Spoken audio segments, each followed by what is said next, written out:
Inilah tempat ajaib yang menjadi lokasi dibelahnya dada mulia Nabi Muhammad oleh malaikat. Tempat ini menjadi saksi mukjizat luar biasa Nabi Muhammad sewaktu masih kecil. Pernahkah kalian mendengar kisah tentang peristiwa spiritual paling luar biasa yang terjadi pada masa kecil Nabi Muhammad? Ini adalah kisah tentang Nabi Muhammad kecil, yaitu sebuah peristiwa yang menandai persiapan ilahi untuk tugas besar beliau di masa depan. Peristiwa ajaib ini dahulu terjadi di Syi'bu Halimah atau Lembah Halimah, yaitu sebuah daerah pedalaman di sekitar Makkah. Daerah ini merupakan tempat tinggal kabilah Bani Sa'ad bin Bakar, di mana Nabi Muhammad diasuh oleh ibu susuan beliau, yaitu Halimah As-Sa'diyah. Dahulu ada tradisi bagi masyarakat kota untuk menitipkan bayi mereka di pedalaman agar tumbuh lebih sehat dan fasih berbahasa Arab murni.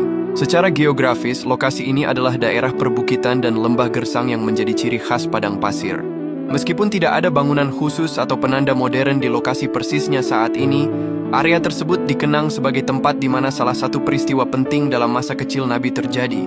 Nabi Muhammad mengalami pembelahan dada pada usia yang sangat muda, yaitu sekitar 4 hingga 5 tahun. Dahulu, beliau senang bermain-main bersama anak-anak lain di padang rumput dekat kemah keluarga Halimah. Diceritakan bahwa ketika Nabi Muhammad kecil sedang bermain, malaikat tiba-tiba datang menghampiri beliau.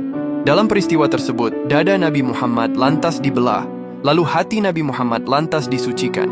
Sebuah bagian yang dianggap sebagai bagian setan atau al-alaqah al-syaitaniyah lantas dikeluarkan dari hatinya. Hati beliau kemudian dibersihkan dengan air zam-zam menggunakan bejana emas sebelum dikembalikan. Anak-anak yang menjadi teman bermain Nabi lantas berlarian ketakutan ke arah Halimah As-Sa'diyah untuk memberitahukan apa yang terjadi. Halimah dan suaminya kemudian segera bergegas mencari keberadaan Nabi. Dan akhirnya mereka mendapati Nabi Muhammad kecil sedang berdiri sendirian. Perlu diketahui, makna utama dari peristiwa pembelahan dada Nabi ini adalah pensucian hati Nabi secara spiritual dari segala bentuk kotoran atau godaan setan sejak usia dini. Ini merupakan bagian dari persiapan ilahi untuk tugas besar beliau sebagai utusan Allah. Peristiwa ini juga menjadi salah satu tanda bahwa Nabi Muhammad adalah pribadi pilihan Allah yang dijaga kesuciannya sejak awal kehidupannya.